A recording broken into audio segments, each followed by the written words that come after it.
হাটহাজারী পার্বতী উচ্চ বিদ্যালয় মাঠে প্রধানমন্ত্রী তারেক রহমান এই মাত্র এসে পৌঁছেছেন। সরাসরি যুক্ত করছি হাটহাজারী পার্বতী উচ্চ বিদ্যালয় মাঠ থেকে। যেমনটা দেখতে পাচ্ছেন প্রিয় দর্শক, এখানে প্রধানমন্ত্রী তারেক রহমান হাটহাজারীবাসীর উদ্দেশ্যে বক্তব্য রাখবেন। হাটহাজারী সাংসদ ও প্রতিমন্ত্রী ব্যারিস্টার মীর মোহাম্মদ হেলালুদ্দিনের ঐকান্তিক প্রচেষ্টায় প্রধানমন্ত্রী তারেক রহমান চট্টগ্রামের হাটহাজারী পার্বতী উচ্চ বিদ্যালয় মাঠে প্রথমবারের মতো এসেছেন এবং আমরা চেষ্টা করছি সরাসরি আপনাদেরকে সেখান থেকে যুক্ত করতে। আজকে আমি আন্তরিক কৃতজ্ঞতা জানাই গণপ্রজাতন্ত্রী বাংলাদেশ সরকারের মাননীয় প্রধানমন্ত্রী এবং আমাদের দলের সম্মানিত চেয়ারম্যান মহোদয়কে।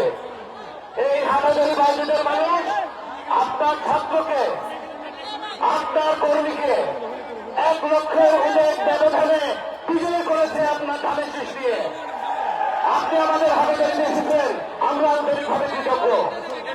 প্রিয় নেতা, এখানে আমাদের মাঝে উপস্থিত আছেন বিএনপি জাতীয় স্থায়ী কমিটির অন্যতম সদস্য অর্থ পরিকল্পনা মন্ত্রী জনাব আমির খসরু মাহমুদ চৌধুরী সাহেব, উপস্থিত আছেন বিএনপি স্থায়ী কমিটির আরেকজন সদস্য মাননীয় স্বরাষ্ট্রমন্ত্রী জনাব সালাউদ্দিন আহমেদ সাহেব, বিএনপির ভাইস চেয়ারম্যান সাবেক মন্ত্রী মেয়র এবং রাষ্ট্রদূত এবং এই এলাকারই সন্তান মীর মোহাম্মদ নাসিরুদ্দিন সাহেব, উপস্থিত আছেন বিএনপির ভাইস চেয়ারম্যান রাউজান থেকে নির্বাচিত গিয়াসউদ্দিন কাদের সাহেব সহ আমাদের সাংগঠনিক সম্পাদক এবং আমাদের চট্টগ্রাম থেকে বিভিন্ন অঞ্চল থেকে নির্বাচিত সংসদ সদস্যবৃন্দ, একই সাথে অতিথি হিসেবে আসছেন আমাদের জ্বালানি ও খনিজ প্রতিমন্ত্রী অনিন্দ্র ইসলাম আলী এবং ডিফেন্স অ্যাডভাইজার প্রতিরক্ষা উপদেষ্টা জনাব শামসুল আরিফিন এবং বিডার চেয়ারম্যান জনাব আসিফ চৌধুরী সহ অনেক ব্যক্তিবৃন্দের মঞ্চে উপস্থিত আছেন। সবাইকে স্বাগত জানাচ্ছি।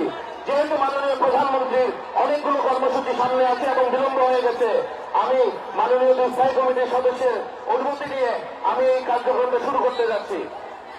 আমাদের মাননীয় প্রধানমন্ত্রী আজকে সকালে সরকারের পক্ষ থেকে বন্যা পরবর্তীতে পুনর্বাসন প্রকল্প হাতে নিয়েছেন। তখন আমরা চিন্তা করলাম সেই শিক্ষা আমাদের নেতা আমাদেরকে দিয়েছেন মানুষের পাশে দাঁড়াতে, আত্মমানবতার সেবাকে আত্মনিয়োজিত করতে। তাই আজকে এই হাটহাজারীতে বাংলাদেশ জাতীয়তাবাদী দলের পক্ষ থেকে 30টি পরিবারকে আমরা পুনর্বাসনের দায়িত্ব নিয়েছি। আমাদের মাননীয় প্রধানমন্ত্রী দায়িত্ব নিয়েছেন।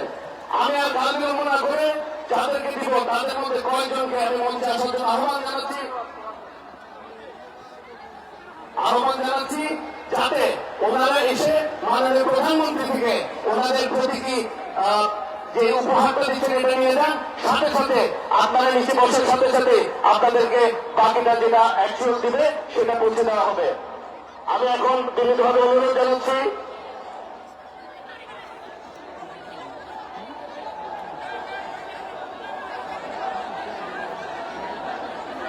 মোহাম্মদ আলাউদ্দিন, আপনি মঞ্চে আসুন। মোহাম্মদ আলাউদ্দিন।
প্রতিমা রানী শীল,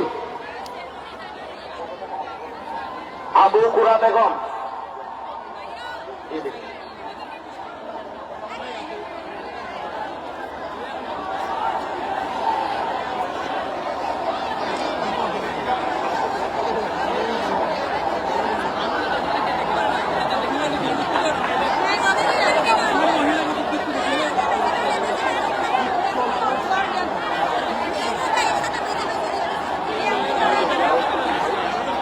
খালেদা বেগম,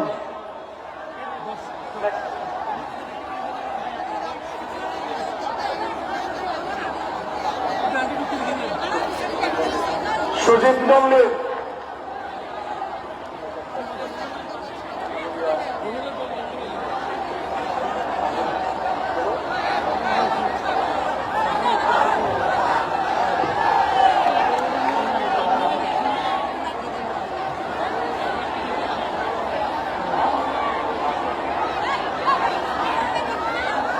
এখন আমাদের মাননীয় দুই স্থায়ী কমিটির সদস্যের অনুমতিক্রমে আমি আজকে আপনারা যার জন্য এতক্ষণ ধরে অপেক্ষা করছেন, আমাদের প্রিয় নেতা বাংলাদেশ জাতীয়তাবাদী দলের চেয়ারম্যান, গণপ্রজাতন্ত্রী বাংলাদেশ সরকারের মাননীয় প্রধানমন্ত্রী জনাব তারেক রহমানকে আপনাদের উদ্দেশ্যে কিছু বলার জন্য বিনীতভাবে অনুরোধ জানাচ্ছি।